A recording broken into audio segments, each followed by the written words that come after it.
Okay, I'm back reviewing the Prokofiev Sixth Sonata, second movement, after a considerable break. So let's see what happens.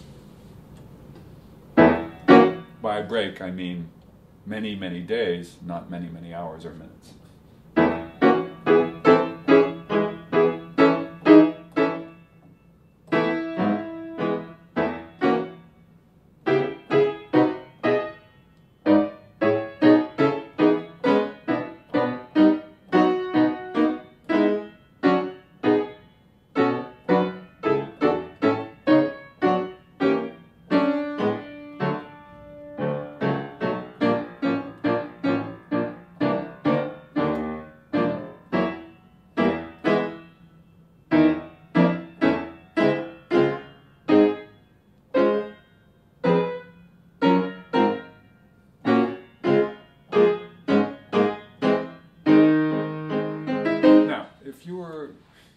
Seeing this as the first video in this series, you would think, what is that idiot doing? Because, quite frankly, that doesn't sound like much of anything.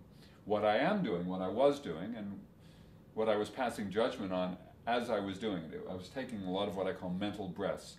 I recognized I couldn't fluently trust in my ability to play through this. It's not memorized to that extent, and I'm not even reacting to the score with that sense of ease. But what I was doing, every time I was unsure, I thought about what I was going to do next. So the result is there were a lot of sporadic little bits and chunks of music. However, there was insufficient fluency in large enough chunks for me to feel that that was a particularly fantastic experience. So I'm going to go back and try to remind myself of larger gestural aspects to my learning. I certainly want to be able to play several measures worth. I would love to be able to play a phrase at a time with some sense of fluency. If I don't, then I don't really know it. And I need to, I already know what I know. I know, for example, from that experience, that there were a lot of familiar things. There were familiar thoughts and familiar gestures and familiar sounds, but I wasn't trusting in them over a long enough range. And that's why I need to go right away. So let's see what happens.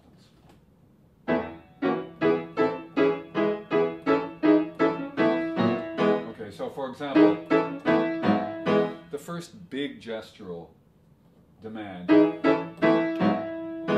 is at the end of that first phrase. And I've redivided the hands. I need to be able to trust that. So I've got to be able to say, you can hear the fluency already. And then I had a thought here. I'm hoping I have other thoughts, but there was definitely a strategic moment at the end of measure 4 where I shift my hand position and start anew. So, another thing I hadn't noted was that the left hand plays the same chord while the right hand is moving chromatically. So.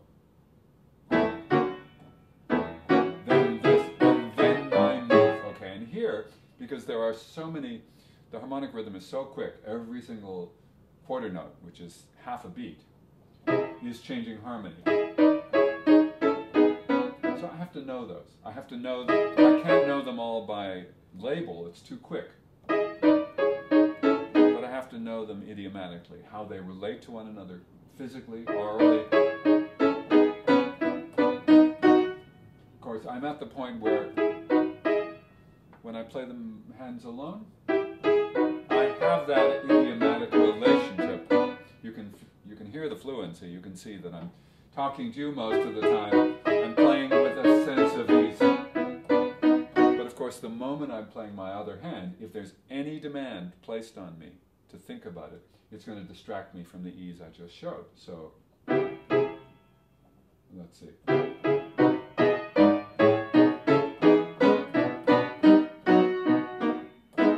That's getting better. Okay, now, the thing that's interesting is, I know this well, and it's coming back quickly. What I did when I first ran through it seemed to demonstrate the exact opposite, that I didn't know it well. I did know it in here, but my body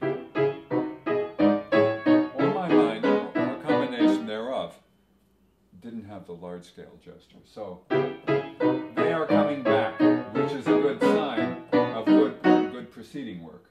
We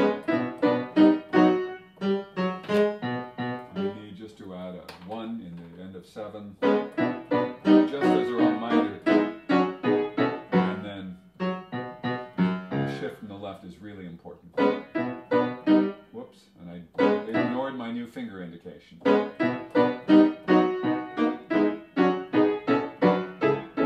I'm just a little too fast.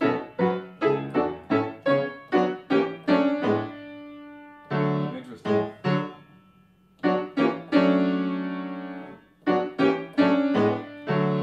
I've got some visual input. In other words, I've got some fingerings written down that I can't process fast enough. So I have to be able to process them over a larger scale.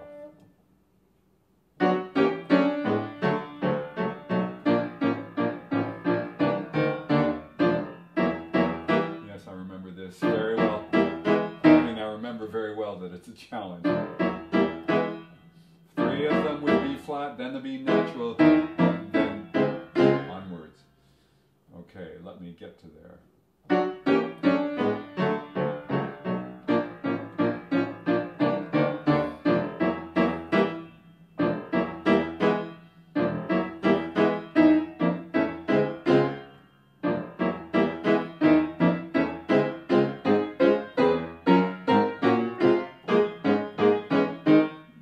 That at all. Too fast, too arbitrary. So I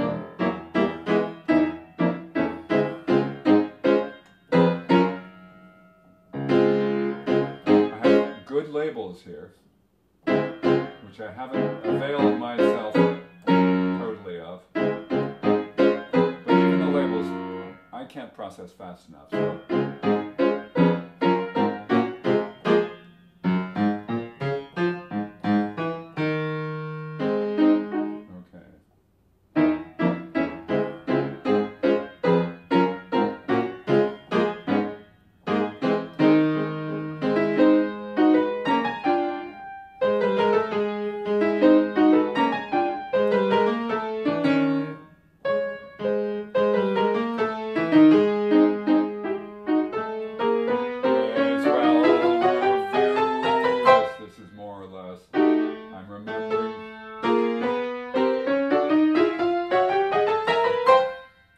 perfect.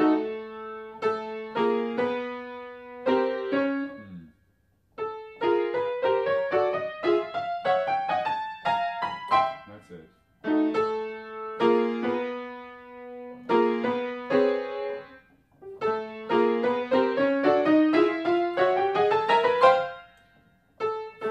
Too much false bravado there. I went too fast too early. 3, 5, 5. Fourth finger in the left. Sharing my thoughts. 3 to 4, 3 to 4, 5, 5, fourth finger in the left, and that's it.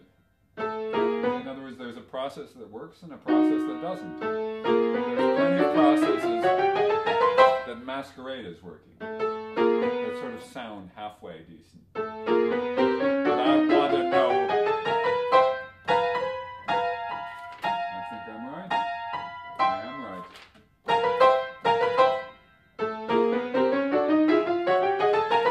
Again, I'm trying too hard to stare at the music. I think if I took more visual responsibility, I think things might stick better. So.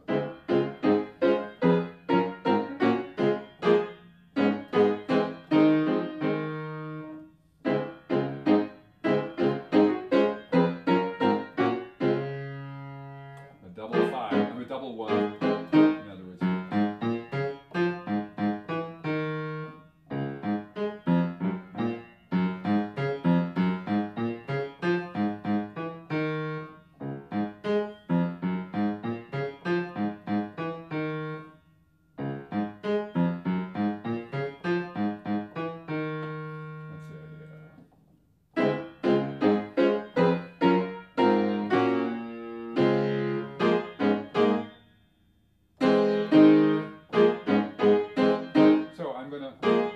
What interests me is happening inside here. Not the melody. The melody is pretty predictable, but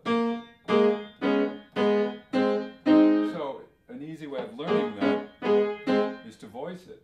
A sharp to B, B sharp, and stay on B sharp. So that makes me far more aware of my second finger line. Let's see.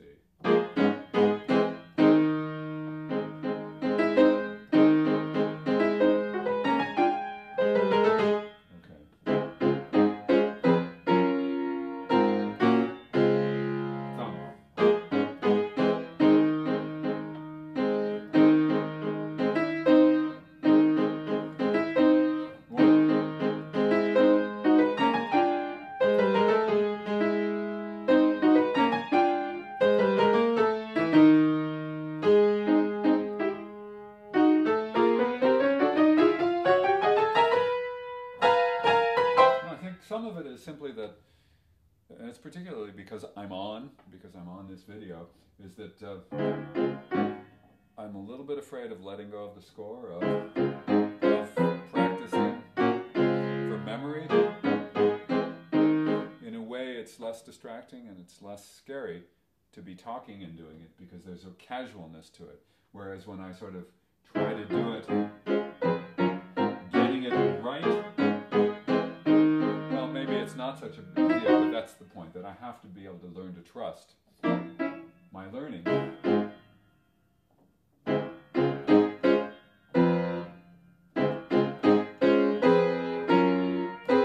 That sensation has to be built in.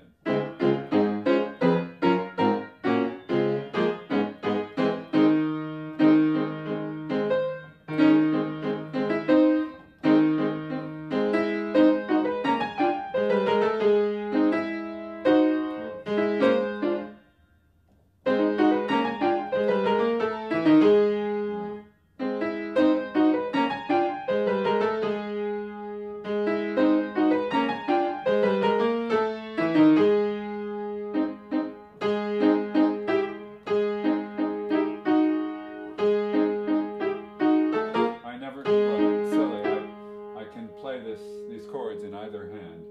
They're both free.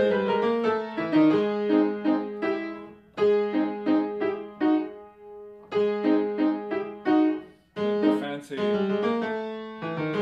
I've got to think about this a little. Okay, the first time I have to do it with my left because of the busyness of the right hand. So I may as well be consistent. I tend to miss this F. I tend to play an F flat, but it is an F natural. F. All right.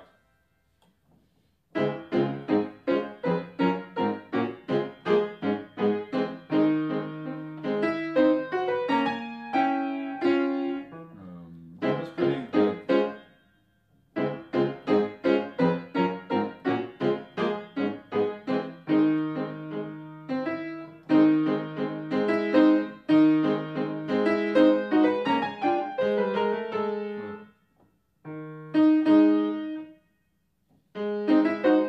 Pardon me.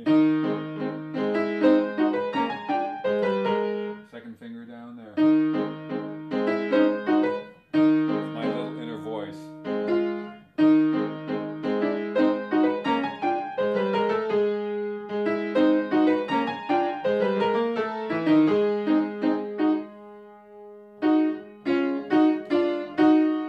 That's not right.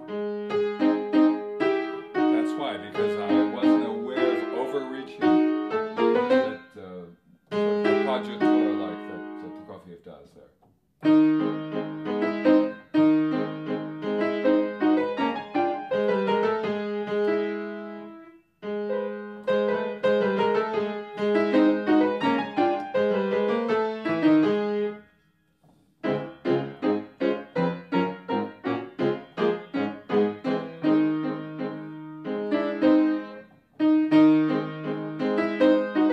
Okay, it's that little transition is the finger substitution is always going to be challenging. Or always, that's not quite true. It's always going to be the way it is, which is to say a slightly more sophisticated gesture requiring a little bit more concentration, or a little bit more automation. So if I'm going...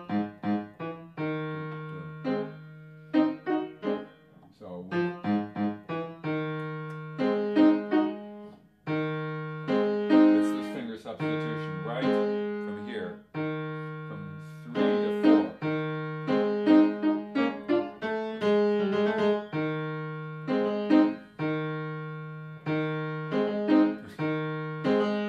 I'm repeating it, but I can't allow it to be audible. 3 to 4 to 5. 3 to 4 to 5. You see, I wasn't following my own instructions. I had a rather sophisticated solution which went 3 substitutes to 4 substitutes to 5. So it gradually makes a demand on me instead of making an extreme demand to shift to 5. So ignoring my own good advice has its consequences. It was good advice. Now I'm going to 4, now to 5. 3 to 4, now to 5. I'm quite pleased with my discovery that, excuse me, that listening to myself has benefits if what I'm saying to myself is a good idea. 3 to 4, now to 5.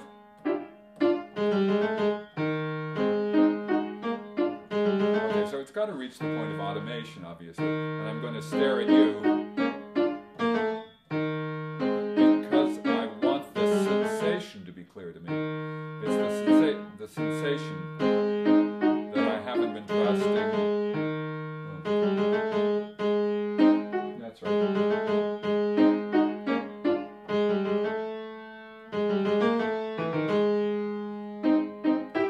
So, 3 to 4 to 5.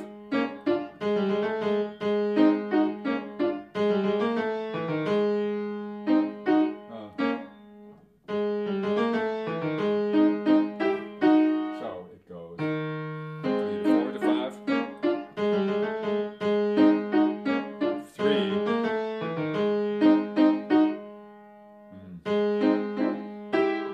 Yeah.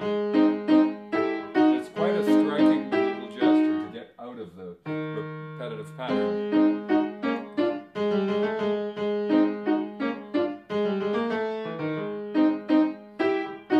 And so, okay.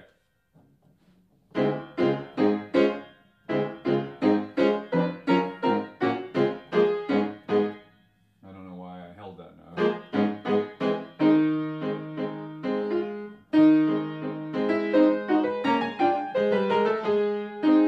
Okay, I've got to slow up because just because I can pat myself on the back and say, what a wonderful job you did in your left hand, doesn't mean I can do it hands together. There's what I'll call the distraction factor that plays.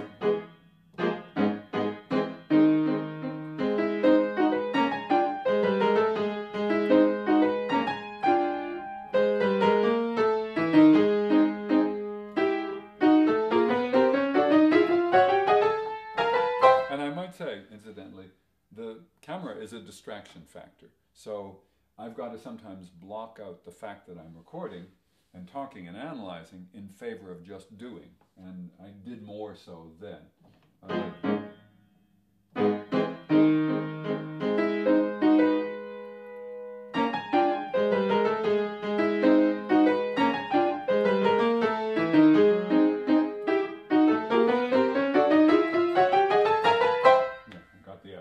So let's see. This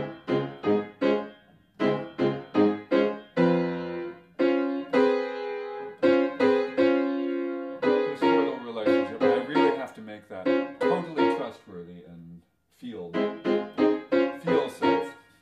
It's not an unfriendly thing. It's just initially learning it. It was complicated looking on the page and finding a good fingering. It's not that complicated, but it's just the constant shifting is a little bit demanding. Okay.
phase.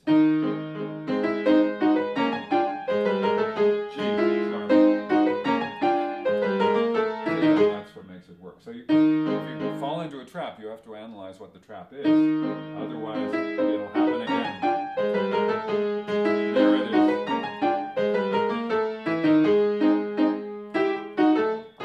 I must say, getting to the E, G is a little tricky because of where my right hand is. So I have to become much more aware of that interference. If I just let my right hand be comfortable and sit there, I'm on a collision course, especially if I insist on playing fourth finger here. So I have to, I'm just going to use English. Lift. Lift. And there's no interference, so.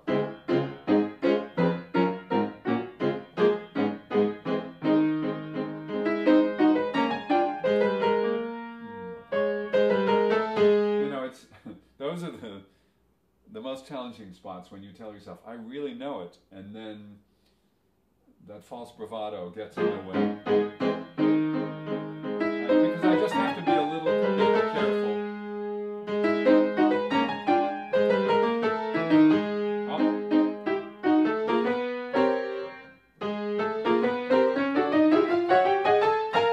Okay, I'm going to try this a little more slowly, but still fluently.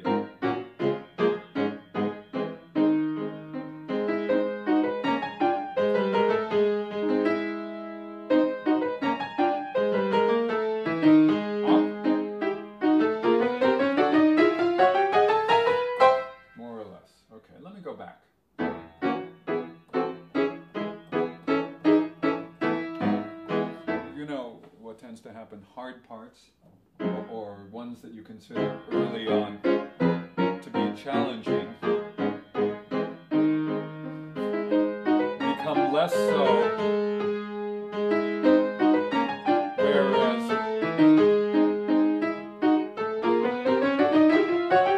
I was curious, see, I can do that all by feel now, that the less challenging spots, like the beginning for example, leave as much of a challenging impression. They don't demand quite as much of you, so the way in which you assimilate that learning is not often not quite as strong. So I have to lay down stronger grooves here.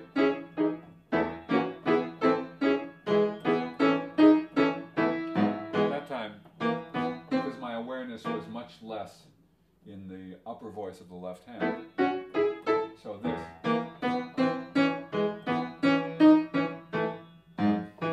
I want to know that.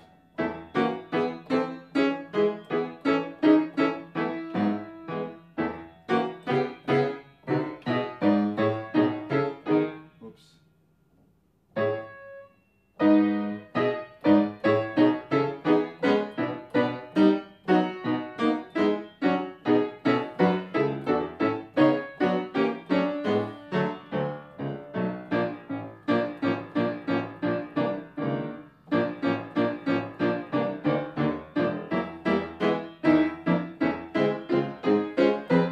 I guess I've reached the point where I recognize that if I'm not internalizing all of this information, then it's going to keep slipping, especially because my practice schedule, living schedule during this time is so sporadically free for concentrated, reinforced practice that I have to be able to store things. I need a filing system, to use computerese, that enables me to access what I've learned more comfortably and consistently. And I think that means I've put off just saying that bad word, memorization. I've put off just plain saying, I know this.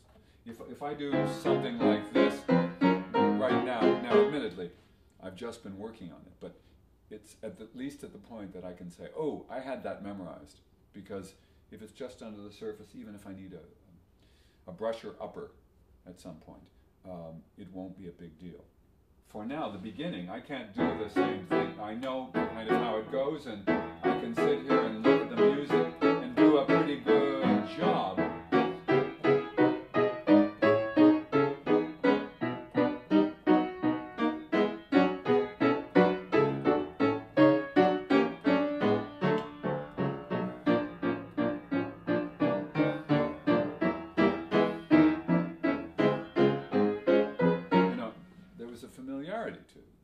if you compare that to the beginning of this video session, there's no comparison. The beginning sounded almost as if I had never done this before, although I was refamiliarizing myself with how it goes. But I really want to,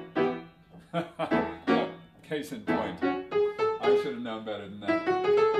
It's just an E major melody. Theme.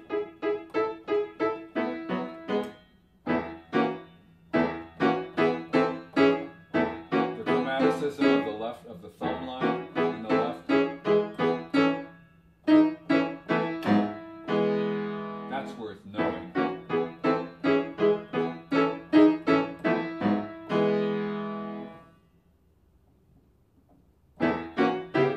Now this involves two thoughts. I need that replacement of my hand up here. That's a really important thing.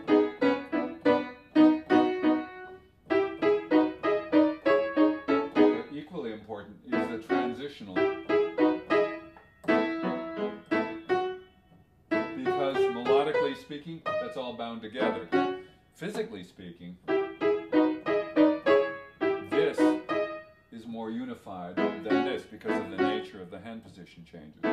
That's not musically relevant, it's physically relevant. So mentally, I have to be able to combine this rather complete physical gesture with another one and make that feel like a bigger gesture. It's easy enough melodically, this hybrid scale. In other words, a bit of chromatic, a bit of diatonic.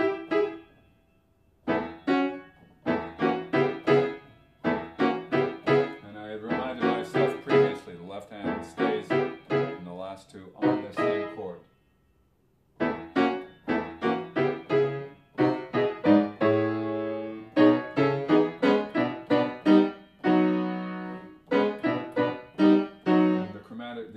The alternate G sharp to G natural is a significant part of what the left hand does. So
A major,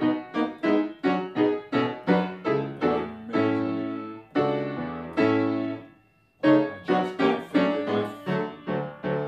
Fingering really has a lot to do with whether something memorizes or sticks easily, because either your body is embracing what you're asking it to do, or at the very least optimizing the sensations, or it's fighting it. So you have this constant war between what's physically persuasive and what's mentally persuasive. And that's not a good place to be.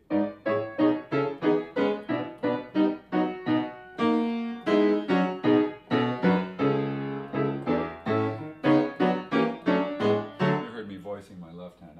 That's for awareness. Because there's so many times we learn notes and the upper part, the melody, gets all of the attention, and of course what fails you later on is what's below. And also you lose so much choice in terms of how to savor the balance and what lines can contribute to the meaningfulness of what you're doing. And there's so much deliciousness, even though this is almost entirely homophonic. There's a lot of vocal line, there's a lot of counterpoint in essence within that homophonic texture. It's really nice.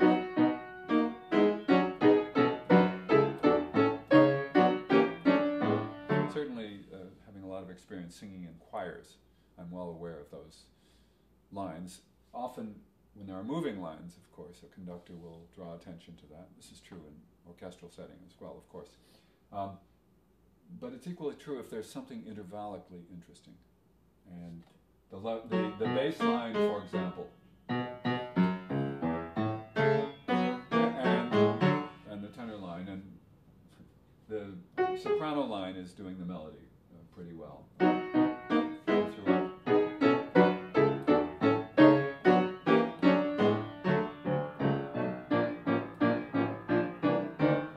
Okay, so I want to be aware, I was aware before of the fact that the contrary lines are not, it's chromatic in the right hand, but not fully chromatic in the left hand.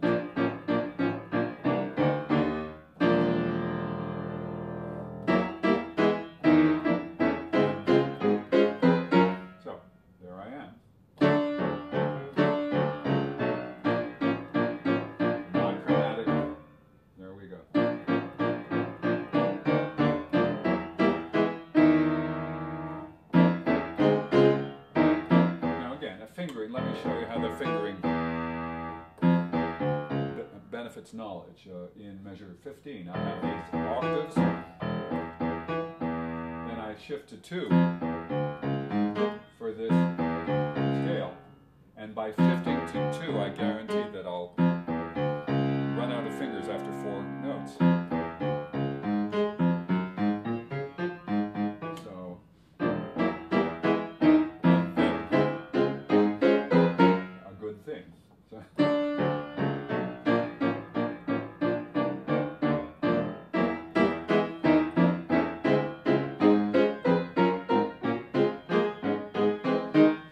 Actually, it's quite obvious to me. I know it better than was apparent when I started to review at the beginning of this session.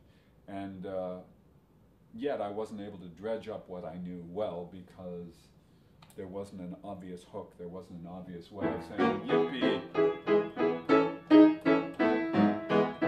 There wasn't enough familiar. As you can see, I'm not unhappy. I'm not brimful of confidence that I have it all, but I'm brimful of confidence that I will have it all, and that in here somewhere, don't know where, somewhere mysterious, stored between my mind and my body, or in that place that we don't know, is knowledge of how this piece goes. And the dawnings of certain opinions about how it will go, because I haven't certainly yet bought into where there's whimsy, where there's a sardonic take, when there's angst, when there's so much that this could be. Not just, well, of course, it's aided by our knowledge historically of where this piece lies in Prokofiev's output and in his life, since it's very much a product of the Second World War and his attitudes. But it's also a piece of music, so you can hear it without its historical context, and try to make it work.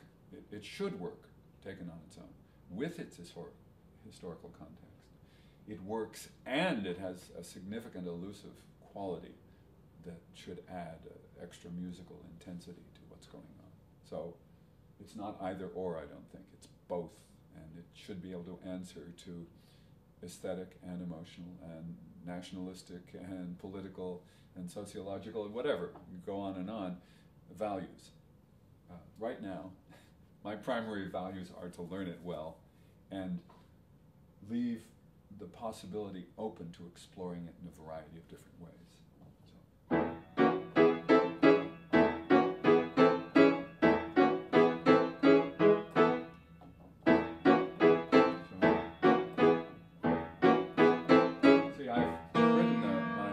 Tritone fingering here. I just assumed, because I wrote no other fingerings for this chromatic, that I meant it to be a thumb line. Thumb, thumb, thumb. It works perfectly fine that way.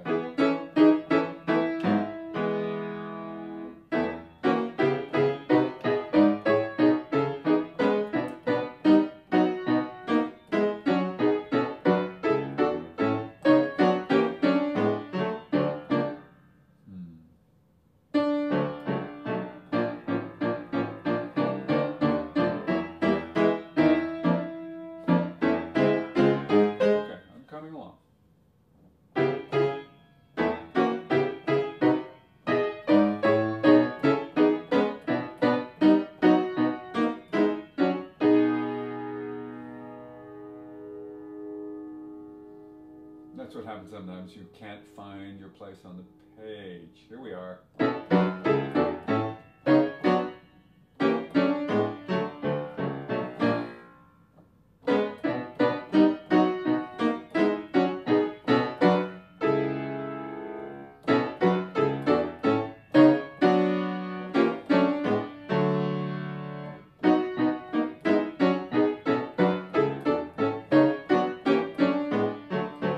Practicing the transition between phrases, which, as I've mentioned before, is dramatically underrepresented in practice far too often, and dramatically represents a lot of the places where we tend not to remember where to go.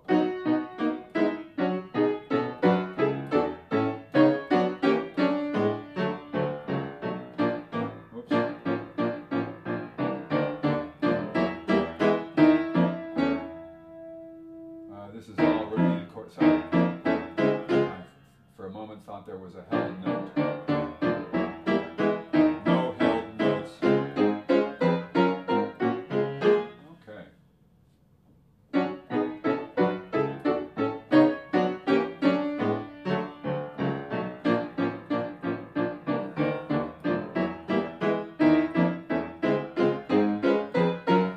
Yep.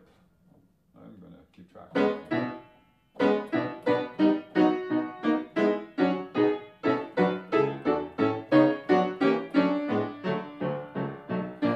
To say that little bit was sort of mindless. In other words, I wasn't concentrating. My mind was filled with extraneous thoughts, and you've all had that experience where your body or your ear or whatever it is takes over, and you just play for a while, and then you say, what on earth was I playing? You probably played quite well, but you couldn't take a whole lot of ownership for it because you weren't there. At least your consciousness was not there. That's sometimes a good thing. But it's not a good thing to count on, because the last thing you want to do is to go into a concert setting, for example, and say, I will now turn off my mind and think of nothing, and my body will just take over. That really is a very, very uncomfortable thing.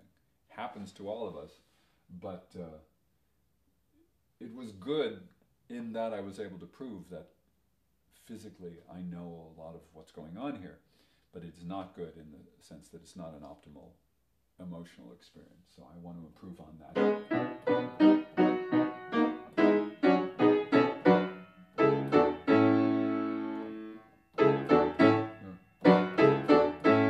It's such an interesting thing that I've chosen to, instead of having a linear fingering, to turn to what's physically optimal by playing a 2-3-5 here. But there's nothing wrong with playing a linear fingering. So many of my fingerings are idiosyncratic anyway. I mean, they're for my body and my process. But the fact is, you have to know why you've chosen them so that you seal the deal. Yes. So let me go back to change. Yes. Repeat. There's E, E, E, E, E, E, E, E sharp. That's nice to be aware of. E, break through. All right. Just one more little bit of awareness. Can't hurt.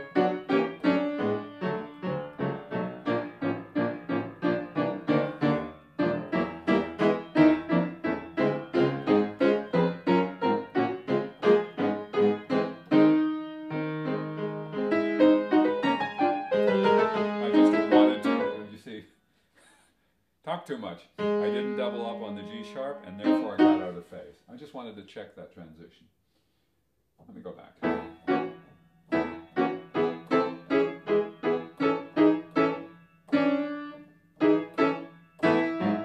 So, the most obvious shift. Big shift, potential trouble. So I have to note, I'm just going back in E to E. Even though it's way down here, it's an odd place, but it's my choice. My choice was done to optimize the way my hands feel. It just means that I have to be a little more active in here. think for the left, because it has a big deal. Think for the right. That's the idea. Think. There it is.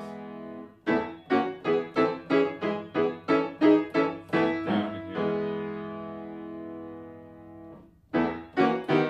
Yeah, and then I noticed, because I was just sitting here thinking, what now? Because the next note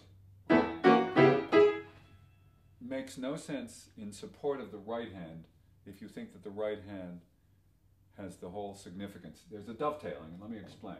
The right hand, the melody goes, it's done. Now it goes, so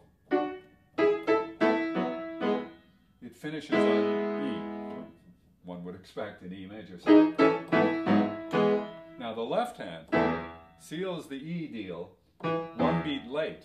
It goes, then it does stuff in support of the right hand, I suppose.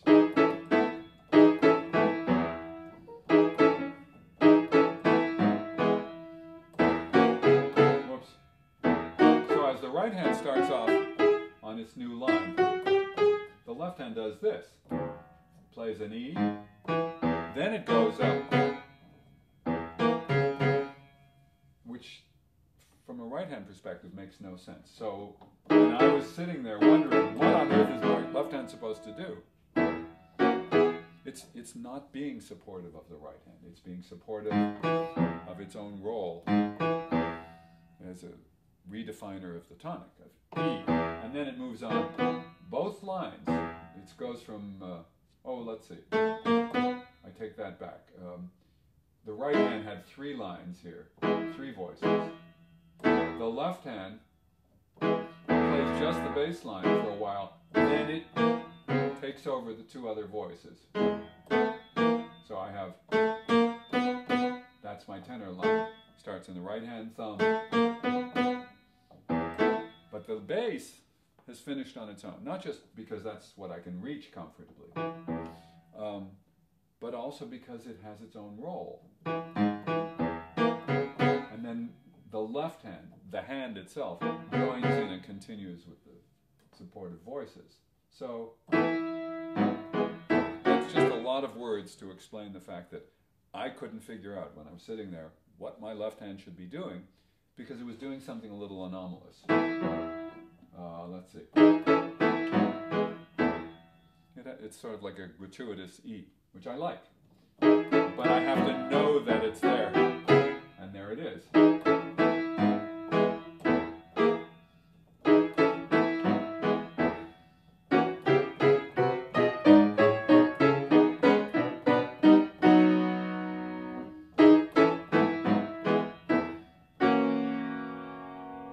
I see, I still haven't made up my mind about tritone fingering.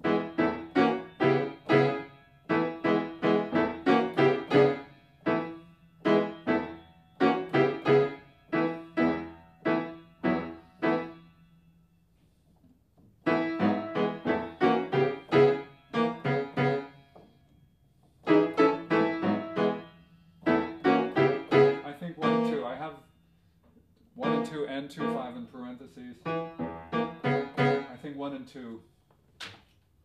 Oh, I hate to just. Well, I will. I hate to erase things because of the fact that I know myself there's going to be something that makes me ponder it otherwise. Since I'm going to go to 1/4 here, 2/1/2 here seems appropriate.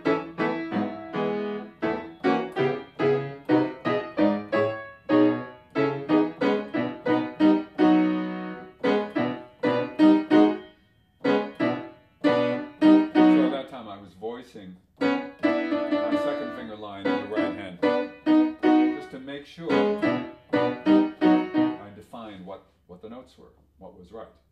Bottom note.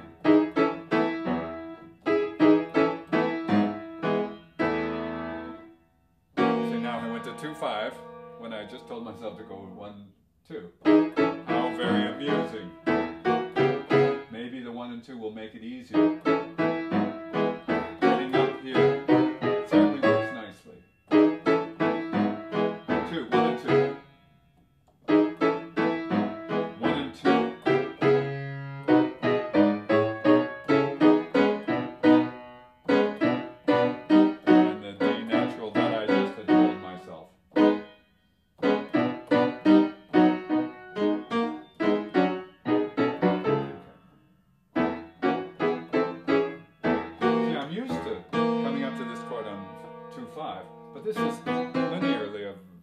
radically different situation from going to here.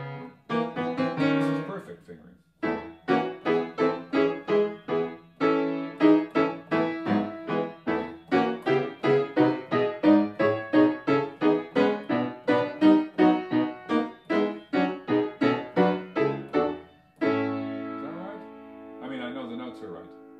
I'm not asking you, not really. It's rhetorical.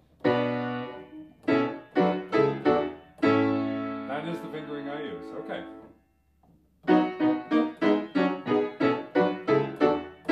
Yeah, it's comfortable. I grab it easily. That's... Yes, indeed.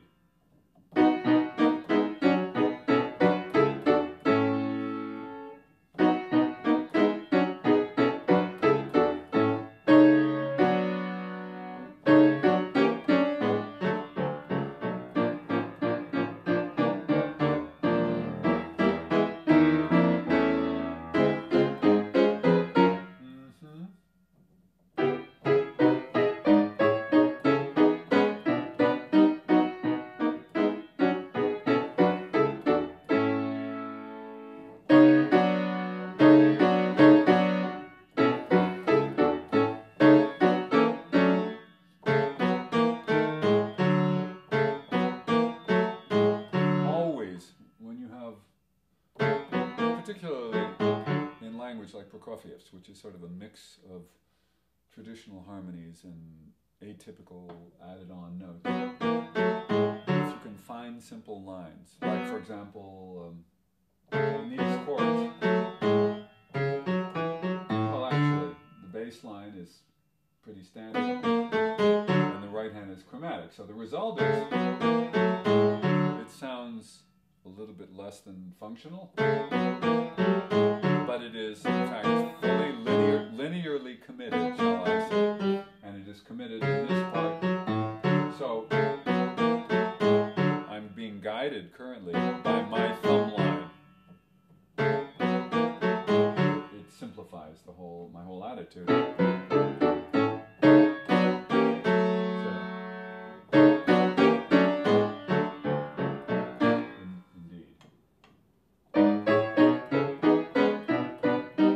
Sometimes I just, where my eye alights, I start.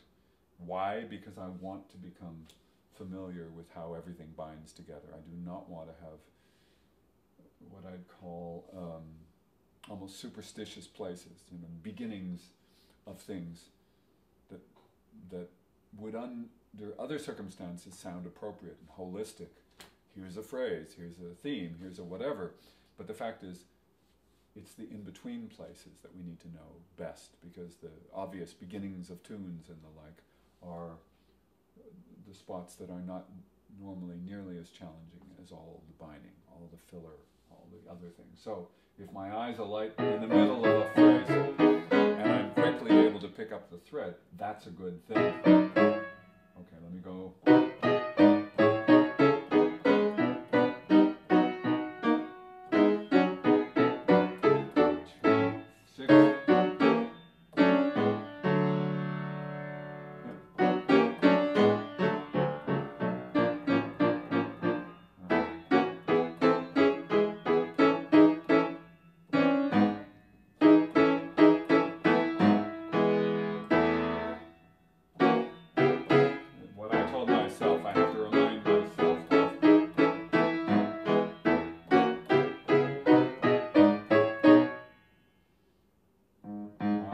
Fingering choice went awry. I needed a third finger here. I ended up with one finger. I could have survived, I could have rescued myself, but I really want this learning experience to be as refined as I can make it. In other words, if I notice things like that, arbitrariness in the application of fingering or of decision making, I don't want to make a decision and then ignore it, because either it's a good decision that will help me, or it's an arbitrary decision that's just leading me into having too many choices. And I don't want that in performance. There it is.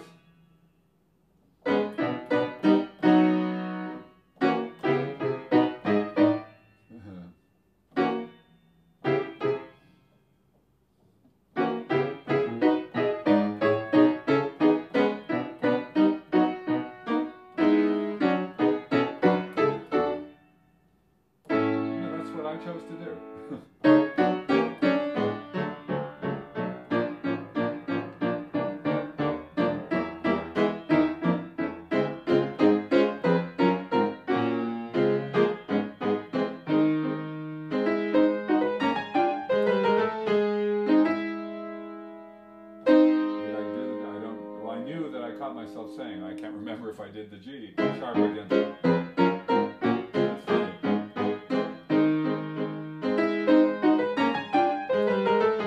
Oh yeah, I'm so used to hanging on to things and to doing finger substitutions that I'm not used to actually re-articulating that G sharp. So now I understand. Okay. I'm busy trying to do this. Okay, I've got to be aware. I am aware at least of the trap I've created for myself.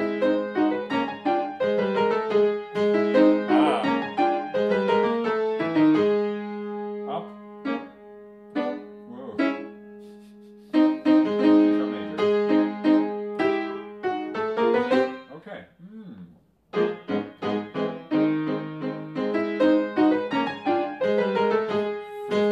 Yes. Up.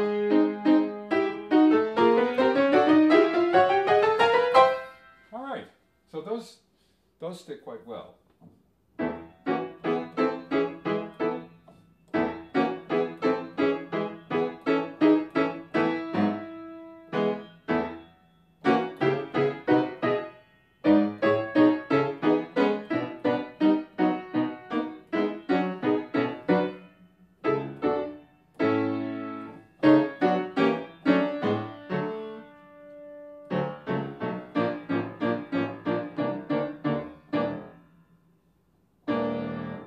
Okay, so what I was happy about, even though that sounded fitful, is that every time I paused, I thought, and I thought an appropriate thought. So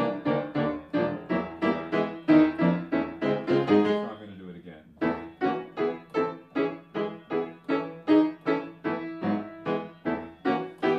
And I changed my fingering. I had already decided on that 1 and 2 how delicious I felt. It is a good linear fingering, which is to say, I don't have to move my hand position much to get to the next keys.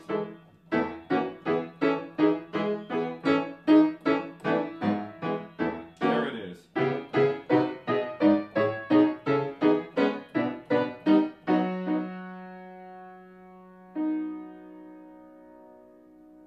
That was good. Now okay, so that's again linearly. Unexpected. But I rather like the contour of the left hand. Look, it goes to G sharp, falls back to G natural, then overreaches, then goes on. So I want to be aware. That's so nice.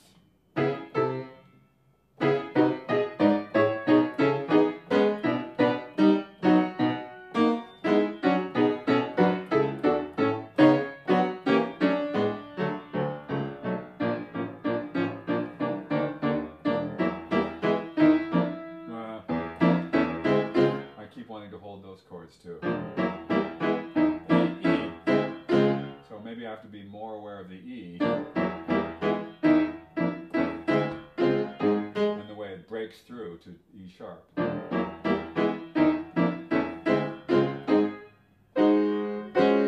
am I doing?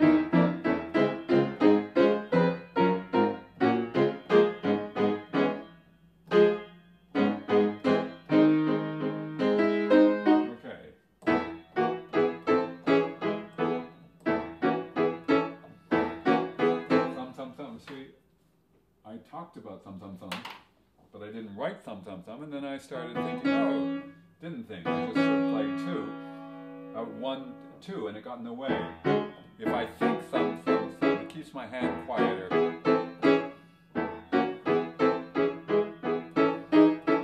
to here.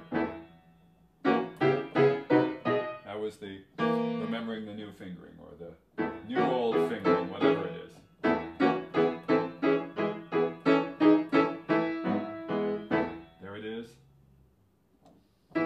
So much thought involved is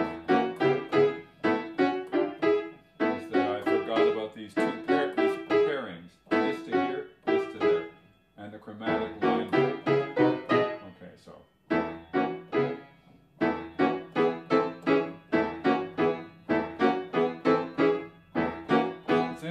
I think of those thumbs as 3 thumbs, they make me a little nervous. If I think of them as second going to thumb, that's a natural fingering.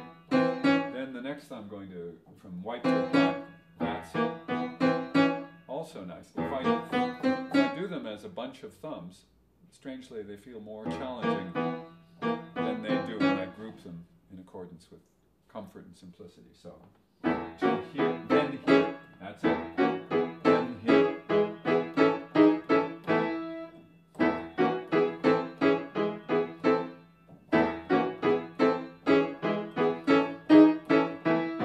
That time I was really conscious of the thumb line going up to G sharp.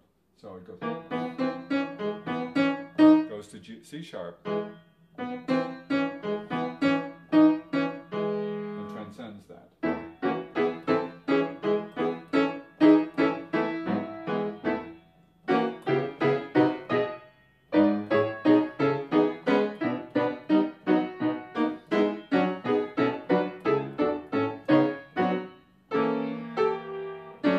Why was that tricky?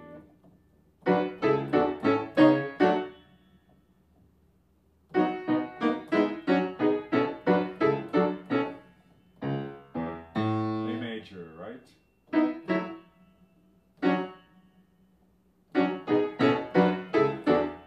Finish it. Finish the A major. Finish it. Then go.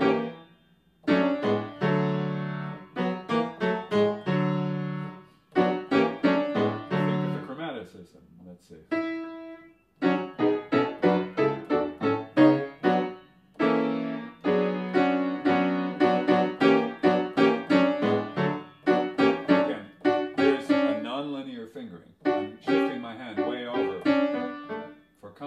That means that I have a different responsibility for how to remember what I'm doing melodically. The left hand has that advantage of that chromatic descent. The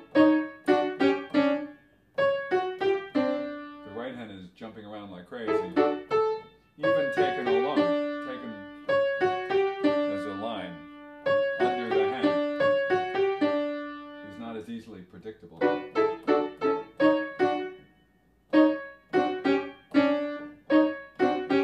If I think, well, my alto line starts off chromatic and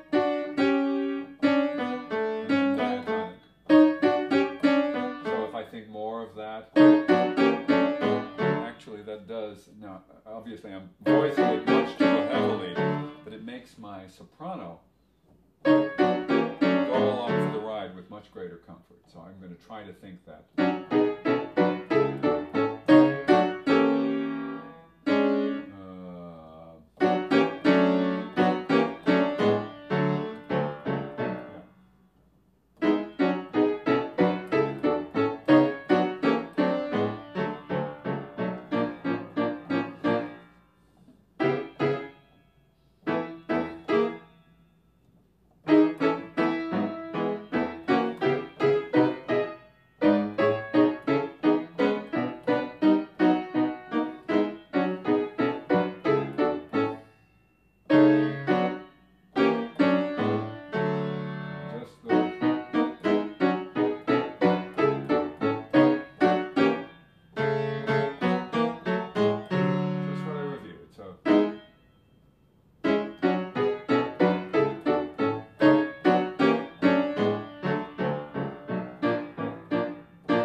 E's after myself, right? Okay,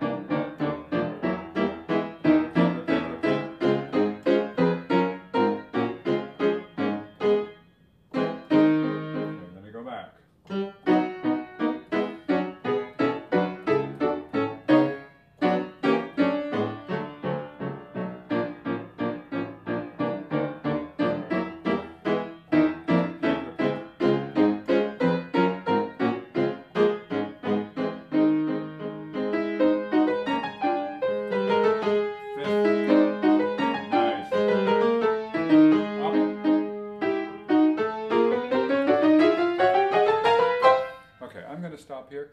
I will have to remind myself that is well worth reviewing. It's really starting to come into focus. I'm still not investing. I'm investing, let me put it this way, I'm investing most of my energy not in the expressive language, but just in learning it. And perhaps I could be committed more to investing more in how it speaks. But that's one of those, balancing acts. That if I invest too much in making sure that I'm representing my musical thoughts and feelings well, that I run the risk that I'm not learning it quickly enough. So I'm about to have 2 lines more after I'm done with the chromatic, which will then bind me into the beginning of the arpeggiation section. But I did want to take a break before then. See ya.